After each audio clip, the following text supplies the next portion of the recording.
Are you ready to leave bedside nursing behind and becoming your own boss? Do you want to discover what freedom and impacting your corner of the world feels like? If you answer yes to any of those questions, come on and let me share with you three things you can do right now to start your own non-medical home care agency. Hi, I'm Sue Dennis, the home care agency startup and growth expert. And what we do, we help burnt out, overworked, frustrated nurses start and grow their own profitable home care agencies so they can transition from bedside to boardroom and be the home care boss that they desire to do. So when you're getting ready to start your home care agency, your non-medical home care agency, what are the first three steps that you need to take? The first step you need to do is knowing your rules and regulations. Every single state has different rules and regulations. In our consulting firm, we work with 49 states as well as Canada, so we already know what's going to come up before they even come up. And every state is different. So it is really important that you learn the rules and regulations for your state. And it doesn't matter if you have a coach, a consultant, you still need to know for yourself the rules and regulations for your state. God forbid something happen and the state shows up, guess who's going to have to answer the questions? You. Not your coach, not your consultant, not the franchise that you are a part of. So it's super important that you know the rules and regulations for your state. Now that you know the rules and regulations for your state, your second step is to choose a name for your business. This process is almost like giving birth. When you know you're expecting a child, you have to give the child a name. That is the same thing for this. You have to choose a name for your own home care agency. The difference is between naming a child and naming your own home care agency is that you have to make sure that the name that you are choosing for your home care agency is it's like a name that is available to use. What does that mean? Let's say you want to call your agency Tender Loving Hands Home Care. You want to make sure nobody else have the same name, because if somebody else somewhere else have the same name Tender Loving Care Home Care, you basically infringing on their rights, and you really do not want to do that. So you want to make sure once you choose a name that the name is yours and that nobody else has that name. The third thing, once you know that name is yours, now it's time to register your business entity. And you do that to your to your state, like your Secretary of State. It's time for you to register your business entity. And you do that to the Secretary of State of your state, all right? And you may have heard people say, hey, I'm going to get my LLC started.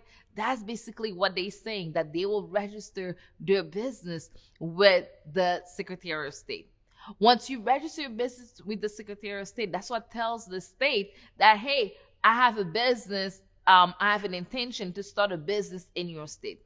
And every business needs to register their business entity with the Secretary of State. It doesn't matter if you're selling water or if you're starting your home care agency. Every single business needs to register the business with the Secretary of State. And once you're done registering your business with the Secretary of State, you want to get your employer identification number. Your employer identification number is something similar to a social security, but instead for a person, it's for your business. That's how the Internal Revenue recognize your business. That's how they identify your business, with your employer identification number. Once you've done those steps, now it's time to apply for a home care license. Applying for a home care license, you want to make sure you do it the right way. You want to make sure you fill that application packet the right way, because there is not a lot of room to make mistakes with your application packet for your home care license. You want to make sure you do it right the first time.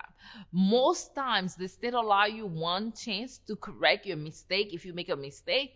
But if they give you the chance, and on lots of occasions, if they allow you to correct the mistakes and you still got the answer wrong, Lots of time they will reject your application, and you have to start the whole process all over again, and you lose the money that you did with the first application, because all of the states, their application fees is non-refundable.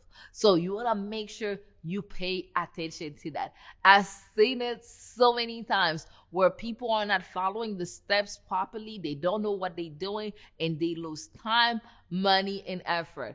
I remember one of the members of my free Facebook group, she decided, hey, I'm gonna do this on my own. I'm going to learn the rules and regulations, start my own, register my own business with the Secretary of State, apply for my home care license.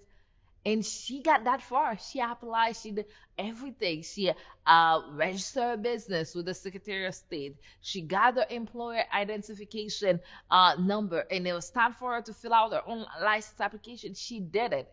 And let's be clear, she wasn't my client. She's just a member of my free community.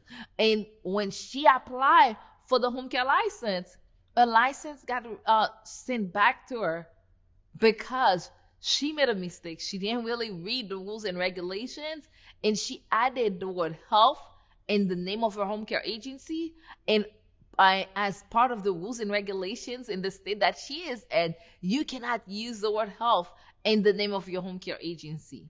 So they rejected her application, and she had to start the process all over again. She had to go back and re-register her LLC again, go back and start a new EIN, go back and start a new application packet. And in that process, she lost time, money, and like she could have avoided a lot of headache if she had read the rules and regulations properly. So you want to make sure you're following those steps. You want to make sure you do it right the first time, because nobody got time to waste, right? Nobody got time and money to waste. So you want to make sure you are doing it the right way the first time.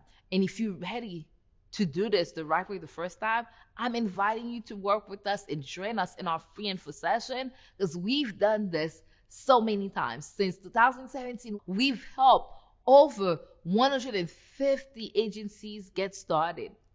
We've done this so many times to the point that we already know what's going to happen next before it even happens. So if you're ready to get your agency started the right way the first time around, if you want to avoid wasting time, avoid wasting money and making mistakes, if you're looking to fast track your success, I'll invite you to work with us and join us in our next info session, free info session, by the way.